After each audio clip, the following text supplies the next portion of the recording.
ಇವತ್ತು ವಿಶೇಷ ಅತಿಥಿಯೊಂದಿಗೆ ನಾವು ಚರ್ಚೆಯನ್ನು ಮಾಡಲಿಕ್ಕೆ ನಮ್ಮ ಸ್ಟುಡಿಯೋಕ್ಕೆ ಇವತ್ತು ರಾಜು ತಾಳಿಕೋಟಿಯವರ ಪುತ್ರ ಭರತ್ ತಾಳಿಕೋಟಿ ಹಾಸ್ಯ ಕಲಾವಿದರ ಕುಡಿಯೊಂದು ಇವತ್ತು ಕೊಪ್ಪಳ ಜಿಲ್ಲೆಯ ನಮ್ಮ ಗವಿ ಟಿವಿ ಕಚೇರಿಯ ಸ್ಟುಡಿಯೋಕ್ಕೆ ಆಗಮಿಸಿದ್ದಾರೆ. ಅವರಿಗೆ ಮೊದಲನೇದಾಗಿ ಸ್ವಾಗತವನ್ನು ಕೊಡ್ತಾ ಇದ್ದೇನೆ. ಸರ್ಕಾರಕ್ಕೆ ಸ್ವಾಗತ. ಸೊ ವೀಕ್ಷಕರೇ, ತಮಗೆಲ್ಲ ಗೊತ್ತಿರಬಹುದು, ಶತಮಾನಗಳ ಇತಿಹಾಸದಲ್ಲಿ ಆ ಒಂದು ಟಿವಿ ಮಾಧ್ಯಮ ಲೋಕದಲ್ಲಿ ಮತ್ತು ಕ್ಯಾಸೆಟ್ ಆಡಿಯೋಗಳ ಮೂಲಕ ಇಡೀ ರಾಜ್ಯಾದ್ಯಂತ ಮನೆ ಮಾತಾಗಿರುವಂತಹ ರಾಜು ತಾಳಿಕೋಟಿಯವರ ಒಂದು ಹಾಸ್ಯ ಕಲೆ ಅಂದ್ರೆ ಅದು ಚಿರಪರಿಚಿತ. ನಮ್ಮ ನಿಮ್ಮೆಲ್ಲರಿಗೂ ಕುಡುಕರ ಕಲಾವಿದರು ಅಂದ್ರೆ ನೆನಪಿಗೆ ಬರೋದು ರಾಜು ತಾಳಿಕೋಟಿ. ಅವರ ಒಂದು ಗುಡಿ ಇವತ್ತು ನಮ್ಮ ಜೊತೆಗಿದೆ. ಸೊ ತಂದೆಯ ರೀತಿ ಅವರು ಕೂಡ ಸಿನಿಮಾ ರಂಗಕ್ಕೆ ಹೋಗ್ತಾರ, ಅಥವಾ ರಾಜಕೀಯಕ್ಕೆ ಹೆಜ್ಜೆ ಹೋಗ್ತಾರ, ಅಥವಾ ಕೃಷಿ ಕ್ಷೇತ್ರಕ್ಕೆ ಹೋಗ್ತಾರ, ಹೀಗೆ ಹಲವಾರು ಪ್ರಶ್ನೆಗಳನ್ನ ಇಟ್ಕೊಂಡು ನಮ್ಮ ಜೊತೆಗೆ ಇವತ್ತು ಚರ್ಚೆಯನ್ನು ಮಾಡ್ಲಿಕ್ಕಿದ್ದಾರೆ. ಅವರ ಜೊತೆ ನಾನು ಮಾತಾಡ್ತೀನಿ. ಅದ್ರ ಜೊತೆಗೆ ನನ್ನ ಸಹೋದ್ಯೋಗಿ ಅಕ್ಷತಾ ಪೋತೆದಾರ್ ಇದ್ದಾರೆ, ಅವರಿಗೂ ಕಾರ್ಯಕ್ರಮಕ್ಕೆ ಸ್ವಾಗತ. ಸರ್, ಈಗ ತಮಗೆಲ್ಲ ಗೊತ್ತಿರ್ಬೋದು, ತಮ್ಮ ತಂದೆ ಶತಮಾನಗಳಲ್ಲಿ ಒಂದು ಒಳ್ಳೆ ಹಿಸ್ಟ್ರಿಯನ್ನ ಕ್ರಿಯೇಟ್ ಮಾಡಿದ್ದಾರೆ. ಇಡೀ ರಾಜ್ಯ ಕಂಡಂತ ಅಪರೂಪದ ಕಲಾವಿದರಲ್ಲಿ, ಯಾಕಂದ್ರೆ ಆ ಜಮಾನದಲ್ಲಿ ಆ ಕ್ಯಾಮ್ರಾಮನ್ ಮಾಡ್ಲಾರ್ತಕ್ಕಂಥ ಟಿವಿಗಳಲ್ಲಿ ಶೋಗಳೇ ಸಿಗ್ಲಾರ್ದಂತ ಹಳ್ಳಿಯ ಕಲಾವಿದ ಇವತ್ತು ಇಡೀ ದೇಶಕ್ಕೆ ಒಂದು ಹಾಸ್ಯ ಕಲಾವಿದರಲ್ಲಿ ಉನ್ನತ ಮಟ್ಟದಲ್ಲಿದ್ದಾರೆ. ಸೊ ಹೇಗೆ ಅನಿಸ್ತಿದೆ ತಮಗೆ ಅಂತವರು ಮಗನಾಗಿ? ಮೊದಲನೇದಾಗಿ ಅವ್ರ ಮಗ ಅಂತ ಹೇಳ್ಕೊಳ್ಳೋದಕ್ಕೆ ನಿಮ್ಗೆ ತುಂಬಾ ಹೆಮ್ಮೆ ಆಗುತ್ತೆ, ಅಷ್ಟೇ ಸಂತೋಷ ಕೂಡ ಆಗುತ್ತೆ. ಯಾಕಂದ್ರೆ ಅವ್ರು ಪಟ್ಟಷ್ಟು ಕಷ್ಟನ ನಮ್ಗೆಲ್ಲೂ ಅವ್ರು ಕೊಡೋ ಪ್ರಯತ್ನ ಮಾಡಲಿಲ್ಲ. ತಾವು ಕಷ್ಟಪಟ್ಟು ನಮ್ಮನ್ನ ಚೆನ್ನಾಗಿ ಬೆಳೆಸೋ ಪ್ರಯತ್ನ ಮಾಡಿದ್ರು. ತಾವು ಓದಿಲ್ಲ ಅನ್ನೋ ಒಂದು ಕೊರತೆ ಇದ್ರು ಕೂಡ ನಮ್ಮ ಮಕ್ಕಳು ಓದ್ಬೇಕು ಅನ್ನೋ ಉದ್ದೇಶದಿಂದ ನನಗೆ BA BPEd MA ವರ್ಗೂ ಕೂಡ ಓದಿಸಿದ್ರು. ಅವ್ರಿಗೂ ಎಲ್ಲೋ ಆಸೆ ಇತ್ತು ನೌಕರಿ ಮಾಡಬೇಕು ಮಗ ಅನ್ನೋದು. ಆದರೆ ಆ ದೈವ ಬಲ, ಅವರ ಪುಣ್ಯನೋ ಅವ್ರ ಶ್ರಮನೋ, ನಾವು ಕೂಡ ರಕ್ತದ ಅನುಗುಣವಾಗಿ ಕಲೆಯನ್ನು ನಂಬಿಕೊಂಡು ಕಲೆಯನ್ನು ಮೆಚ್ಚಿಕೊಂಡು ಇವತ್ತು ಜೀವನ ಸಾಗಿಸ್ತಾ ಇದ್ದೀವಿ. ಸರ್, ನೀವು ನಿಮ್ಮ ಕಾಲೇಜ್ ಡೇಸ್ನ ಹೇಗೆ ಎಂಜಾಯ್ ಮಾಡ್ತಾ ಇದ್ರಿ? ಅವ್ರು ಸಖತ್ತಾಗಿ ಎಂಜಾಯ್ ಮಾಡ್ತಿದ್ವಿ. ಯಾಕಂದ್ರೆ ನಾವು ಹೈಸ್ಕೂಲ್ ಇದ್ದಾಗನೇ ಅವ್ರದ ಕ್ಯಾಸೆಟ್, ಕಲಿಯುವುದು ಕೊಡುಗೆ ಕ್ಯಾಸೆಟ್ ತುಂಬಾ ಪ್ರಸಿದ್ಧಿಯಾಗಿತ್ತು. ಸೊ ರಾಜು ತಾಳಿಕೋಟಿ ಅವ್ರ ಮಗ ಬಂದಂದ್ರೆ ಅವತ್ತಿನಿಂದ ಇವತ್ತಿನವರೆಗೂ ಆ ಎಂಜಾಯ್ಮೆಂಟ್ ಇನ್ನೂ ಇದೆ. ಆಮೇಲೆ ಅನಿವಾರ್ಯ ಕಾರಣ ಒಂಚೂರು ಬಡತನ ಇರೋದ್ರಿಂದ ತಂದೆ ತಾಯಿ ನಮ್ಮನ್ನು ಹಾಸ್ಟೆಲಲ್ಲಿ ಇಟ್ಟು ಓದಿಸ್ಬೇಕಾಯ್ತು. ಅನಿವಾರ್ಯ ಕಾರಣದಿಂದ ಓದಿಸಲೇಬೇಕಾಯ್ತು. ಇನ್ನೊಂದು ಆ ಮಕ್ಕಳು ಓದಲಿ ಅನ್ನೋ ಕಾರಣಕ್ಕೂ ಕೂಡ ಅವರು ನಮ್ಮನ್ನು ಹಾಸ್ಟೆಲಲ್ಲಿ ಇಟ್ಟು ಓದಿಸಿದ್ರು. ತದನಂತರ ಕಾಲೇಜ್ ಕೂಡ ನಾನು ಬಿಜಾಪುರಲ್ಲೇ ಆಯಿತು, ಈಗಿನ ವಿಜಯಪುರ ಅಂತ ಹೇಳ್ತಾರೆ. ತುಂಬ ಎಂಜಾಯ್ ಮಾಡಿದೆ. ಕಾಲೇಜ್ ಕೂಡ ನಾನು ರೆಗ್ಯುಲರ್ ಆಗಿ ಹೋಗ್ತಿದ್ದೆ. ಆ ಥರ ಏನಂಗೆ ಇದಾಗ್ತಿರ್ಲಿಲ್ಲ. ಕೆಲವೊಂದು ವಿಷಯದಲ್ಲಿ ಮಾತ್ರ ಕೆಲವೊಂದು ನಮ್ಮ ಲೆಕ್ಚರರ್ ಆಗಿರ್ಬೋದು ಅಥವಾ ನಮ್ಮ ಟೀಚರ್ಸ್ ಆಗಿರ್ಬೋದು ಕೆಲವೊಂದು ಟೈಮ್ ನನ್ನ ಕಾಲ ಹೇಳ್ತಿದ್ರು, ಹೇಗೆ ಕುಡ್ಕೊಂಡು ಹೋಗಿನಿ ಅಂತ. ಅದರ್ವೈಸ್ ನಾನು ಸಖತ್ತಾಗಿ ಎಂಜಾಯ್ ಮಾಡಿದ್ದೀನಿ. ನನ್ನ ಕಾಲೇಜ್ ಡೇಸ್ ಆಗಿರ್ಬೋದು, ಹೈಸ್ಕೂಲ್ ಡೇಸ್ ಆಗಿರ್ಬೋದು, ಹಾಸ್ಟೆಲ್ ಡೇಸ್ ಆಗಿರ್ಬೋದು, ನಾನು ಸಖತ್ ಎಂಜಾಯ್ ಮಾಡಿದ್ದೀನಿ ಅಂತ ಹೇಳ್ತೀನಿ. ಮತ್ತೆ ನಿಮ್ಗೆ ಚಲನಚಿತ್ರದಲ್ಲಿ ಆಸಕ್ತಿ ಮೂಡಿದ್ದು ಹೇಗೆ ಸರ್? ಆಸಕ್ತಿ ಮೂಡಿರಲಿಲ್ಲ ನನಗೆ. ಯಾವಾಗ ಸುದೀಪ್ ಸರ್ ಅವರ ಅವರ ಆ್ಯಕ್ಷನ್ ಆಗಿರ್ಬೋದು, ಅವ್ರ ಡೈಲಾಗ್ ಡೆಲಿವರಿ ಆಗಿರ್ಬೋದು, ನಾನು ಕಾಲೇಜ್ ಡೇಸ್ ಇದ್ದಲೇ ಅವ್ರದ್ದು ಸಖತ್ ದೊಡ್ಡ ಫ್ಯಾನ್ ಸುದೀಪ್ ಸರ್.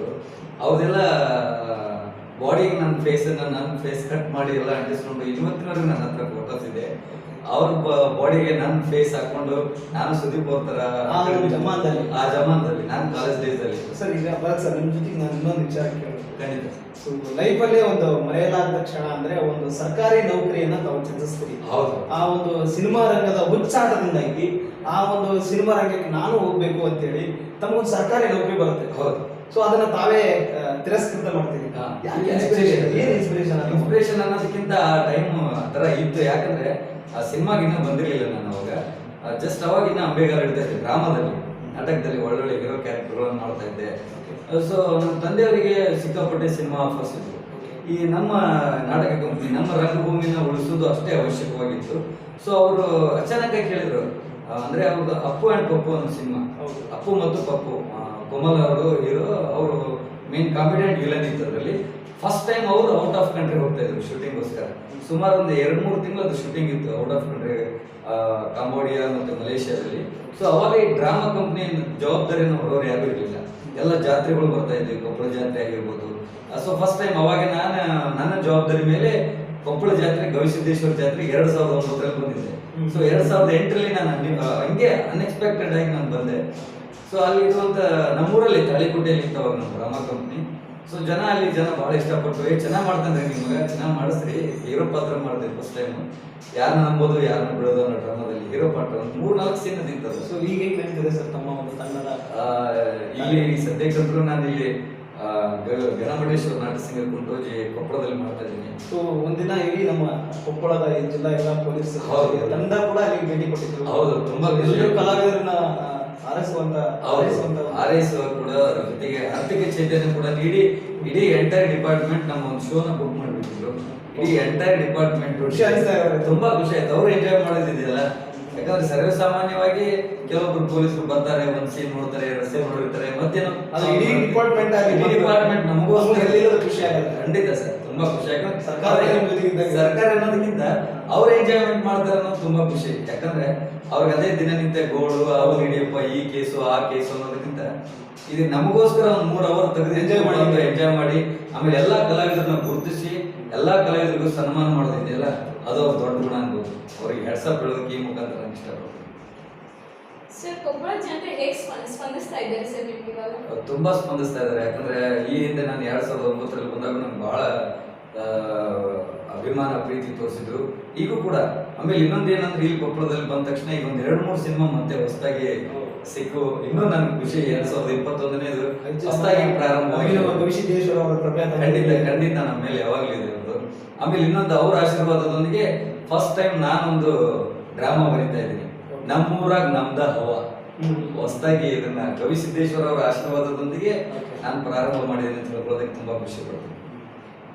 ಸರ್, ನಿಮ್ ತಂದೆಯವರು ಹೇಗೆ ಸಪೋರ್ಟ್ ಮಾಡ್ತಾರೆ ಸರ್ ನಿಮ್ಗೆ ಇವಾಗ? ಆಕ್ಚುಲಿ ನನಗೆ ಫಸ್ಟ್ ಟೈಮ್ ಸಿನಿಮಾ ಆಫರ್ ಬಂದಿರೋದು ನಮ್ಮ ತಂದೆಯವ್ರ ಕಡೆ ಇದ್ದಾರೆ. ಯಾಕಂದ್ರೆ ಅವ್ರಿಗೆ ನಮ್ಮ ತಂದೆ ಮುಸ್ಸಂಜೆ ಮಾತು ನಿರ್ದೇಶಕರಾದಂಥ ಮುಸ್ಸಂಜೆ ಮಹೇಶ್ ಅವರು ನಮ್ಮ ತಂದೆಯವ್ರಿಗೆ ಆಲ್ರೆಡಿ ಒಂದು ಪೊಲೀಸ್ ಕಾನ್ಸ್ಟೇಬಲ್ ಆಫರ್ ಕೊಟ್ಟಿದ್ರು. ಸೊ ಅವ್ರಿಗೆ ಮುಸ್ಸಂಜೆ ಮಹೇಶ್ ಅವ್ರಿಗೆ ನಾನು ಯಾರು ಅಂತ ಗೊತ್ತಿರಲಿಲ್ಲ. ನಮ್ಮ ತಂದೆಯವ್ರಿಗೆ ರೆಕಮೆಂಡ್ ಮಾಡಿದ್ರು, ನನ್ನ ಮಗ ಅದಾದ್ರೆ ಈ ಥರ ನೋಡಿ ನೀವು ಮಾಡಿಸೋದಾದ್ರೆ, ಅವನ ಹತ್ರ ಟ್ಯಾಲೆಂಟ್ ಇದ್ರೆ ನೀವು ಮಾಡಿಸಿ, ಅದ್ರ ಫೋರ್ಸ್ ಏನಿಲ್ಲ, ನಾನು ಮಾಡಿಸ್ಬೇಕು, ರೆಕಮೆಂಡ್ ಇಲ್ಲ, ಕಲೆಗೆ ಬೆಲೆ ಇಲ್ಲ, ನೀವು ನೋಡಿ ಟ್ರೈ ಮಾಡಿ ಅಂತ ನನಗವರು ಸ್ಕ್ರೀನ್ ಟೆಸ್ಟ್ ಮಾಡಿಸಿದ್ರು. ಕಲೆಗಳಿದ್ರೆ ನೀವು ತಗೊಳ್ರಿ ಅಂತ ಒತ್ತಾಯ ಮಾಡಿಲ್ಲ. ಅವ್ರಿಗೆ ಹೇಳಿದ್ರು ಒಂದ್ಸರಿ, ಸರಿ ಆಗಿದ್ರೆ ಫೋಟೋ ಕಳಿಸಿ, ಒಂದು ಯಾವ್ದಾದ್ರು ವಿಡಿಯೋಸ್ ಇದ್ರೆ ಕಳಿಸಿ ಅಂತ. ನಾನು ಕಳಿಸಿದೆ ಕೂಡ. ಕಳಿಸಿದಾಗ ಅವ್ರು ತುಂಬಾ ಖುಷಿ ಪಟ್ಟು ಮಾಡು ಅಂತೇಳಿ ಒಂದು ಪತ್ರ ಕೊಟ್ಟರು. ಸೊ ಅಲ್ಲಿಂದ ನನ್ನ ಸಿನಿಮಾ ಕರಿಯರ್ ಸ್ಟಾರ್ಟ್ ಆಯ್ತು. ಮುಸ್ಸಂಜೆ ಮಹೇಶ್ ಇನ್ನೊಂದೇನಪ್ಪಾ ಅಂದ್ರೆ ಸುದೀಪ್ ಅವರೇ ನನ್ನ ಇನ್ಸ್ಪಿರೇಷನ್. ಅವ್ರ ಕಡೆಯಿಂದಾನೇ ಆಡಿಯೋ ರಿಲೀಸ್ ಮಾಡಿಸಿದ್ರು, ಅದು ಇನ್ನೂ ದೊಡ್ಡ ಖುಷಿ. ಜಿಂದಾ ಅಂತ ಮೊದಲನೇ ಸಿನಿಮಾ. ಸೊ ಅಲ್ಲಿಂದ ನೆಕ್ಸ್ಟ್ ಉತ್ತರ ಕರ್ನಾಟಕದವರು ಒಂದು ಜೈ ಕೇಸರಿ ನಂದನ ಅನ್ನೋ ಸಿನಿಮಾ ಮಾಡಿದ್ರು, ಅದಕ್ಕೆ ಪರಿಪೂರ್ಣ ನಾಯಕನಾಗಿ ನನ್ನನ್ನು ಆಯ್ಕೆ ಮಾಡಿದ್ರು. ಸೊ ಈಗ ನೆಕ್ಸ್ಟ್ ನಿಮ್ಮ ಕೊಪ್ಪಳದವ್ರು ಯಾದಂತ ನಜೀರ್ KN ಅಂತೇಳಿ 3ನೇ ಕಣ್ಣು ಮಾಡಿದಂತ ನಿರ್ದೇಶಕರು ಮತ್ತೊಂದು ಸಿನಿಮಾ ಕೊಟ್ಟಿದ್ದಾರೆ. ಇನ್ನೊಂದು ದೊಡ್ಡ ಸಿನಿಮಾ ಅಂದ್ರೆ ಈಗ ರಾಬರ್ಟ್ ಮಾಡಿದಂತ ನಿರ್ದೇಶಕರು ತರುಣ್ ಸುಧೀರ್ ಅವರು ನೆಕ್ಸ್ಟ್ ಗುರು ಶಿಷ್ಯರನ್ನು ಶರಣ ಅವ್ರ ಜೊತೆ ಸಿನಿಮಾ ಮಾಡ್ತಾ ಇದ್ದಾರೆ. ಸೊ ಅದರಲ್ಲಿ ನಾನು ಕೂಡ ಒಬ್ಬನಾಗಿದ್ದೀನಿ ಅಂತ ಹೇಳೋದಕ್ಕೆ ತುಂಬಾ ಹೆಮ್ಮೆ ಆಗ್ತಾ ಇದೆ. ಅಂದ್ರೆ ಸರ್, ಈಗ ನಾನು ನಿಮ್ಮ ಜೊತೆಗೆ ಇನ್ನೊಂದು ವಿಚಾರ ಹೇಳಿದೆ. ಸಿನಿಮಾ ರಂಗಕ್ಕೂ ಪೊಲಿಟಿಕ್ಸ್ಗೂ ಮತ್ತು ಕೃಷಿ ಆಗಲೇ ಹೇಳಿರುವ ಬೇರೆ ಬೇರೆ ಆಯ್ಕೆಗಳು ಇದ್ವು ತಮ್ಮಲ್ಲಿ. ಹೌದು. ಸೊ ತಾವು ಸಿನಿಮಾ ರಂಗನೇ ಟಚ್ ಮಾಡ್ತೀರಿ, ಪೊಲಿಟಿಕ್ಸ್ ಯಾಕೆ ಇಷ್ಟ ಆಗಲಿಲ್ಲ? ಇಲ್ಲ, ಖಂಡಿತ ಪೊಲಿಟಿಕ್ಸ್ ನಂಗೆ ಬಹಳ ಇಷ್ಟ ಇದೆ. ನಾನು ಕೇಳಿರುವಾಗ ತಮ್ಮ ಬಾಲ್ಯದ ಗೆಳೆಯರೊಟ್ಟಿಗೆ ಪೊಲಿಟಿಕ್ಸ್ ಬಗ್ಗೆ ತಾವು ತುಂಬಾ ಚರ್ಚೆ ಮಾಡಿದ್ದೀವಿ. ಖಂಡಿತ. ಆಮೇಲೆ ನೀವು ಸಿನಿಮಾ ರಂಗ ಕಡೆ ಜಾಸ್ತಿ ಒಲವು ತೋರಿಸ್ತೀವಿ? ಇಲ್ಲ, ಆತರ ಒಲವು ಅನ್ನೋದಕ್ಕಿಂತ ನನಗೆ ಇಲ್ಲಿ ಆತರ ರಾಜಕೀಯ ಪ್ರೇರಣೆಯುತವಾಗಿರುವಂತದ್ದು ಬಂದಿಲ್ಲ. ಬಟ್ ಸಾಮಾನ್ಯವಾಗಿ ಕಾಲೇಜ್ ಡೇಸ್ ಅಲ್ಲಿ ಆಗಿರ್ಬೋದು, ಇವತ್ತಿಗೂ ನನ್ನ ಫ್ರೆಂಡ್ಸ್ ಸಿಕ್ಕಾಪಟ್ಟೆ ಜನ ರಾಜಕೀಯದಲ್ಲಿ ಇದ್ದಾರೆ, ರಾಜಕಾರಣದಲ್ಲಿ ಇದ್ದಾರೆ.